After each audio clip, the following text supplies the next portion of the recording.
এবং আপনাদের বলি যে আমার আগেও আমি কি বলেছি, আমি কি করেছি নিজের মুখে বলার থেকে আপনারা বেশি জানেন।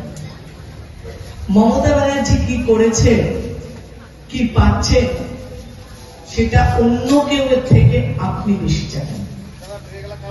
সব থেকে বড় কথা হচ্ছে, অন্য কোন দল, যে দলের ধর্মের ভিত্তিতে আপনারা ভাবেন, তাকে যদি কর্মের ভিত্তিতে নির্ণয় করেন, তাহলে দেখবেন যে আপনার পাশে তারা থাকে না। আজকে আপনারা এখানে যারা উপস্থিত আছেন, একবার শুধু চোখ বন্ধ করে ভাবুন তো, গত 5 বছর, গত 10 বছর, গত 15 বছরে আপনার সে লক্ষ্মীর ভান্ডারে হোক, স্বাস্থ্য সাথী হোক, কিংবা আপনার মেয়ের সমস্যা হোক, আপনার শাশুড়ির অসুস্থতা হোক, কি আপনার ছেলের পরীক্ষার কার্ডের, অ্যাডমিট কার্ডের জন্য হোক, যার কাছে গেছেন, যাদের কাছে গেছেন, তারাই আমাদের এই নেতা কিনা। আপনারা বলুন, একজন এখানে হাত তুলে বলুন যে না দিদি, আমি তো গেছিলাম, অমুক দলের অমুক নেতারা আমাকে সারা বছর সাহায্য করে। যদি আপনাকে অন্য কোন দলের নেতা সারা বছর সাহায্য করে, তাহলে প্লিজ আপনি তার সঙ্গে থাকুন, এটা আপনার কৃতজ্ঞতা বোধ থাকবে। যদি তা না হয়, আমাদের নেতারা থাকে, আমাদের সরকার থাকে, আমাদের বিধায়ক থাকে, আমাদের সাংসদ থাকে, তাহলে আমরা দাবি করতেই পারি যে আমাদের ভোট দিন, কারণ আমরা কাজ দেখিয়ে ভোট নিচ্ছি। আমার এই নির্বাচন হচ্ছে 13ই মে, তার মানে আজকে 2 এপ্রিল।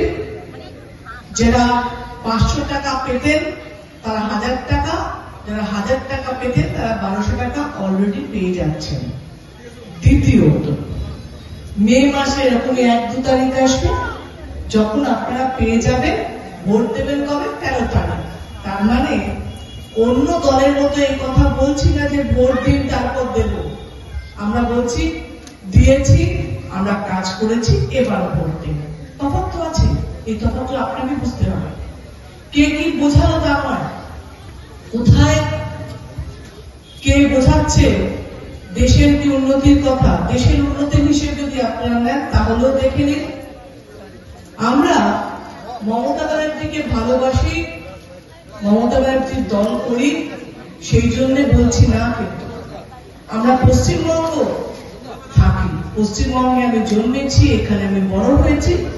আমি জানতে চাই, যারা এখানে বয়সে বেশি আছেন, যারা আগের সরকার দেখেছেন, তারা একবার ভাবুন তো, যে আজকে আমার ছেলে বা মেয়ে যখন স্কুল যাচ্ছে, যে জুতোটা পরে যাচ্ছে, সেটা কোন সরকার দিয়েছে? আপনার যে জামাটা পরে বাচ্চা স্কুল যাচ্ছে, সেটা কোন সরকার দিয়েছে? আপনি রেশনের যে চালটা পাচ্ছেন, সেটা কোন সরকার দিয়েছে? আপনি যে রাস্তা দিয়ে হাঁটছেন, সেই রাস্তাটা কোন সরকার দিয়েছে? 100 দিনের কাজের যে টাকাটা কাজ করার পরে পাওয়া যায়নি, সেটাও আমাদের সরকার দিচ্ছে, মমতা ব্যানার্জির সরকার দিচ্ছে। এর মধ্যে কোনো মিথ্যে নেই। আমি যদি আপনাকে বলতাম যে শুনুন, আমি না আপনাদের 3 নম্বর ওয়ার্ডে দেখেছেন, একটা তাজমহল বানিয়ে দিয়েছে আমাদের সরকার, শতাব্দীর একটা তাজমহল বানিয়েছে, একটা বিশাল অট্টালিকা বানিয়ে দিয়েছে, আইফেল টাওয়ার বানিয়ে দিয়েছে, আপনি বলতে দিবি, আপনি মিথ্যা কথা বলছেন। কোথায়? দেখলাম না তো আইফেল টাওয়ার, দেখলাম না তো তাজমহল, দেখলাম না তো বিশাল অট্টালিকা। তাহলে বুঝতে মিথ্যে কথা বলছে। কিন্তু আমি যে কথাগুলো বলছি, সেগুলো একটা মিথ্যে নয়, সেগুলো আপনারা পাচ্ছেন, আপনাদের ব্যাংকে পৌঁছচ্ছে, আপনার ছেলেমেয়েরা সেই সুযোগ পাচ্ছে, আপনার স্বামী, আপনার শ্বশুর, আপনার শাশুড়ি সেই সুযোগ পাচ্ছে, সেই ভাতা পাচ্ছে। তাই জন্য আমরা কি বলছি, আমরা কাজ করছি আমাদের ভোট দিন, আমরা কথা রাখছি আমাদের ভোট দিন, আমরা কাজ করব, তার প্রমাণ দিয়েছি, পালিয়ে না গিয়ে কাজ করেছি, তাই জন্য ভোট দিন। আমাদের এখানে উপস্থিত লক্ষ্মীর ভান্ডার সবাই পাচ্ছে, হাত তুলুন দেখি, লক্ষ্মীর ভান্ডার কে কে পান?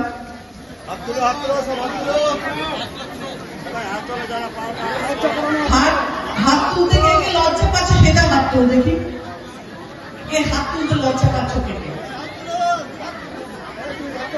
আচ্ছা, এবারে হাতটা নামাও, হাত নামাও। এবার বলো তো আমাকে কে কে ভোট দাওনি?